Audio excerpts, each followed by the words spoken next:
जी नाज़रीन, ही ॻोठ ग्वारण जा रहवासी आहिनि ऐं एहतजाज कनि पिया त उते बासर जेका वॾेरो आहे पीपी जो अॻवान अहमद शाह सैयद उन काटण में का बनी आहे उनखे ज़बरदस्ती कानून हथ में खणी पाण जेका से भेलाई आहे। हिते जा जेके रहवासी प्रेस क्लब ते एहतजाज कनि पिया आहिनि। असां ॻाल्हि ॿोल कयूं था त छा था चवनि। अदा मुंहिंजी बनी जेको सर्वे नंबर 29 आहे उन में हारी मुंहिंजो पूनम कोहली जेको आहे उनजे ॿारनि उन सां सैयद अहमद शाह तशद्दुद करे ज़ोरी ज़बरदस्ती बनी भेलाई आहे ऐं असां सां वॾो ज़्यादती ज़ुल्म कयो आहे। असां एहतजाज था करियूं त असां सां इंसाफ़ कयो वञे।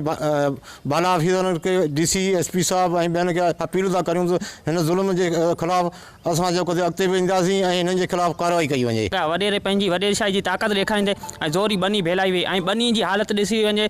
बनी हिकिड़े मज़दूर आहे, हारी ॾाढी महिनत करे सुठे तरीक़े सां कमाई आहे ऐं उन खे ज़ोरी पंहिंजी वॾेरशाही ॾेखारींदे भेलाई वई आहे। ज़ोरी हथ ॿधे झले वियो।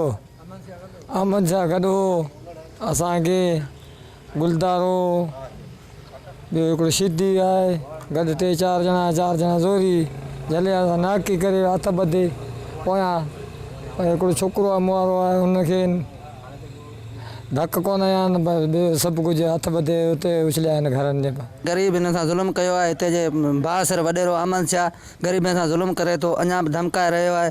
SP DIG DC नोटिस वठनि हिन ग़रीब सां इंसाफ़ कयो वञे। इहो सिर्फ़ु ई ग़रीब मिसकिन हारी आहिनि जंहिंखे असांजे बासर वॾेरे ॻोठ काटण जे सैयद अहमद शाह जेको मिसकिन माण्हुनि खे ज़ोरी ॿधी घरनि में विहारे हुनखे ज़ोरी बनी भेलाई वई आहे। हिन जो असांजो माना इंसाफ़ में कयो वञे। हिन मिसकिन माण्हुनि जो जेको मज़ूरी आहे हिननि खे माना ज़रूरु कुझु न कुझु मिले वञे का शइ। माल ज़ोरी छॾियो आहे अमराव खे हारी वियो साईं जो जीअं ॿधी कुटे माल छॾे भेलाए ऐं राति इन डोड़ाए कढी मतिलबु बनी सभु भेलाए तबाह करे विया। बनी सभा अहमद शाह पप्पू शाह इहे अलाए ॿिया बि ॻोठाणा माण्हू हुआ उहो असांखे राति जी ख़बर कोन पई। चवे वेठो हिनखे ॿधी कुटे ॾाढी मार कढी आहे।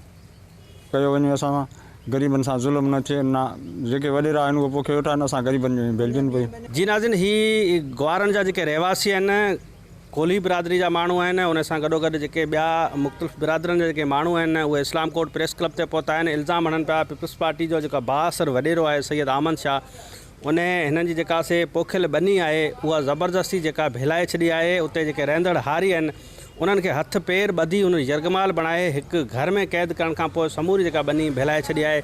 मुतालबो कनि पिया IG सिंध ऐं DIG मिरपुर ख़ासि खां नोटिस वरितो वञे, बासर वॾेरे जे ज़ुल्म जो नोटिस वठी असां सां इंसाफ़ फ़राहम कयो वञे। गाज़ी बजीर, अवामी आवाज़ TV न्यूज़, इस्लाम कोट। विज़िट कयो अवामी आवाज़ मीडिया ग्रुप जी वेबसाइट awamiawaz.pk।